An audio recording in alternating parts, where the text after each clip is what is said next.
सभी साथियों को जय भीम जय भारत। मैं अरुण कुमार, आप देख रहे हैं अम्बेडकर प्राइम चैनल। आप सभी का हमारे यूट्यूब चैनल में बहुत बहुत स्वागत। सीजेआई गवाई साहब जो कि संवैधानिक प्रक्रिया को ध्यान में रखते हुए जो भी अभी कदम उठा रहे हैं उससे समाज के अलग अलग वर्गों को फायदा हो रहा है। समाज के अलग अलग वर्ग उसके लाभान्वित भी हो रहे हैं। अभी देखा जाए कि जो है काफी अधिक ऐसे पद हैं जो कि हाई कोर्टों में खाली पड़े हुए हैं और हाई कोर्ट में जो केस हैं वो लंबे लंबे समय से पेंडिंग पड़े हैं, उनका निपटारा नहीं हो पाता। साथियों, सीजेआई गवाई साहब आए दिन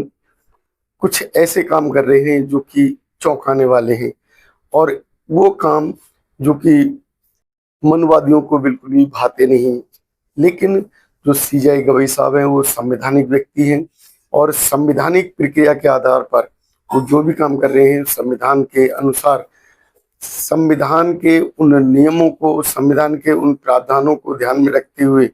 जो नियम और प्रावधान बाबा साहब अम्बेडकर ने समाज के प्रति बनाए थे, समाज के उन वर्गों के प्रति बनाए थे। इसके अंदर जितने भी उच्च न्यायालय हैं उन उच्च न्यायालयों में जो जज हैं उनकी बहुत वैकेंसियां खाली पड़ी हुई हैं, उनके बहुत पद खाली पड़े हुए हैं, जिस कारण जो केस हैं वो पेंडिंग रहते हैं, केसों का निपटारा नहीं हो पाता। तो गवाई साहब ने जो केसों के निपटारे के लिए अभी कोलिजियम सिस्टम के द्वारा अलग अलग राज्यों से उनके जजों के लिए सूची मांगी गई थी। जो जज बनने लायक हैं, वकील या प्रमोट करने वाले वो जज जो कि अभी में प्रशिक्षण में चल रहे थे, सुप्रीम कोर्ट के आदेश के अनुसार, गवाई साहब के आदेश के अनुसार जो कोलिजियम सिस्टम को आधार बनाते हुए जजों को उच्च न्यायालयों में नियुक्ति करके जो पद खाली हैं उन्हें भरने के लिए जो प्रक्रिया निकाली थी, उस प्रक्रिया के अनुसार इलाहाबाद हाई कोर्ट है, इलाहाबाद हाई कोर्ट को जो अभी सीजेआई साहब ने जो जज दिए, जिनकी नियुक्ति उन्होंने की, उन जजों के बीच में एक नाम आता है महाराजगंज के रहने वाले जफीर अहमद। जो जफीर अहमद हैं वो इलाहाबाद हाई कोर्ट के जज नियुक्त किए गए। उनके बारे में अगर कहें तो जफीर अहमद कोलिजियम में जितने भी जो जज होते हैं वो नियुक्ति करते हैं, उन जजों की स्वीकृति के बाद उनके नाम को स्वीकृत करने के लिए राष्ट्रपति को भेजा जाता है और उसके बाद राष्ट्रपति के हस्ताक्षर के बाद, उनके दस्तावेजों पर मोहर लगने के बाद वो जज हाई कोर्ट के जज नियुक्त हो जाते हैं। और इसी क्रम में सीजेआई गवाई साहब के निर्देशों के अनुसार उत्तर प्रदेश के महाराजगंज जनपद निवासी जफीर अहमद का इलाहाबाद हाई कोर्ट में जज के रूप में नियुक्ति होने का रास्ता साफ हो गया। सुप्रीम कोर्ट कोलिजियम की बैठक में न्यायाधीशों के रूप में 3 जजों की नियुक्ति की सिफारिश की गई। केंद्र सरकार की सहमति के बाद इनके नाम की अधिसूचना जारी कर दी गई और जफीर अहमद के अलावा इलाहाबाद हाई कोर्ट में जज के रूप में नियुक्त होने वाले जजों में प्रमोद कुमार श्रीवास्तव और संतोष राय शामिल हैं। जफीर अहमद का समय, जफीर अहमद जी इस समय गोंडा जिले के जिला जज हैं और यह नियुक्ति इलाहाबाद हाई कोर्ट के रिक्त पदों को भरने और न्यायिक व्यवस्था को सुदृढ़ करने के उद्देश्य से की जा रही है। जफीर अहमद जी ने 31 जनवरी 2030 को सेवानिवृत्ति की, जो उनकी जो आयु पूरी कर ली जाएगी, यानी कि जफीर अहमद जी 30 जनवरी 2030 को सेवानिवृत्त हो जाएंगे। उनका जो न्यायिक सेवा का जो समय है 2008 से शुरू होता है। उनके कैरियर की विभिन्न पदों पर सेवाएं दी उन्होंने। 8 से 2010 तक आजमगढ़ में अतिरिक्त जज रहे। 2010 और 11 में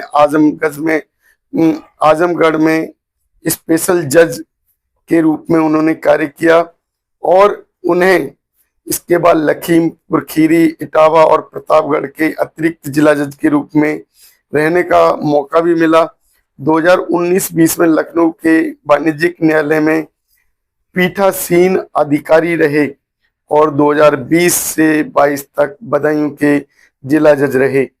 2022-23 में झांसी और अगस्त 2023 में अप्रैल 2025 तक अमरोहा के जिला जज के रूप में उन्होंने कार्य किया।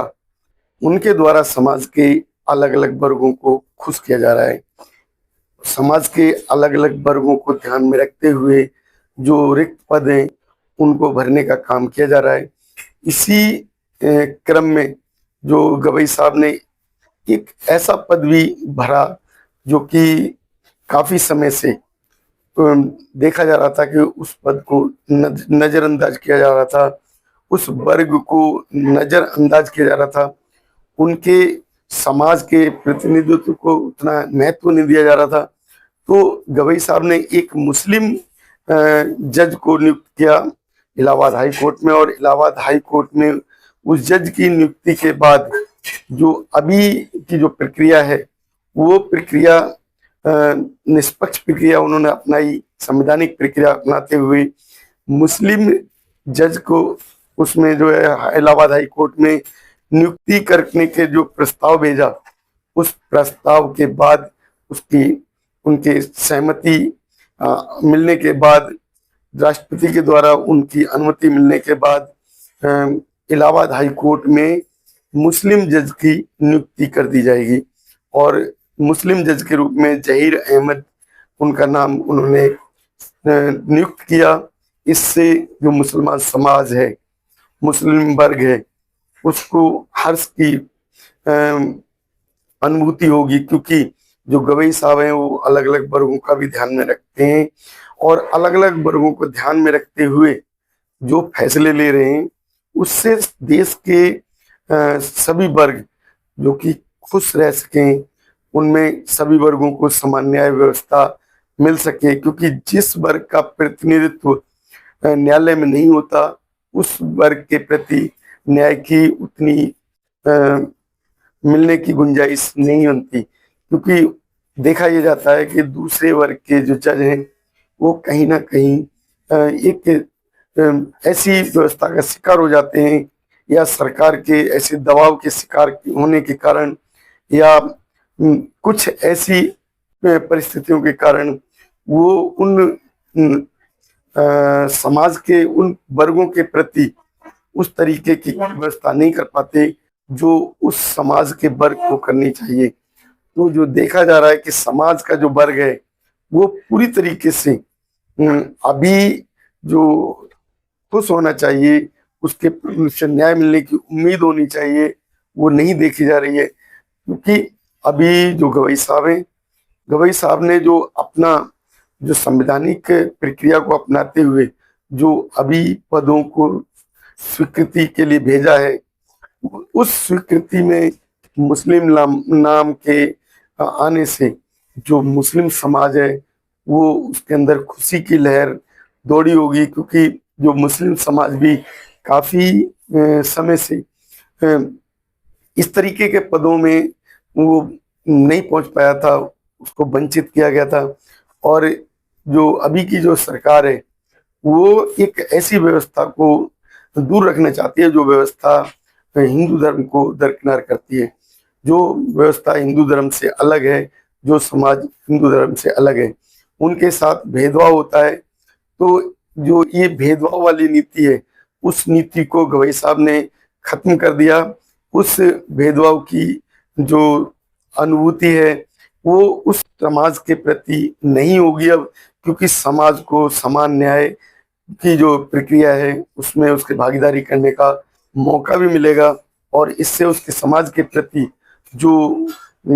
एक ऐसी भावना होती है कि उसके समाज के जज उस न्यायालय में नहीं है तो उनको ठीक से न्याय नहीं मिल पाता, ऐसी भी सोच उनकी नहीं रहेगी। साथियों, आपकी हमारी इस वीडियो से क्या राय बनती है, हमें अपने राय हमारे कमेंट बॉक्स में बताएं। हमारे चैनल को सब्सक्राइब करें, वीडियो को लाइक और शेयर करना ना भूलें। नमोदय, जय भीम साथियों।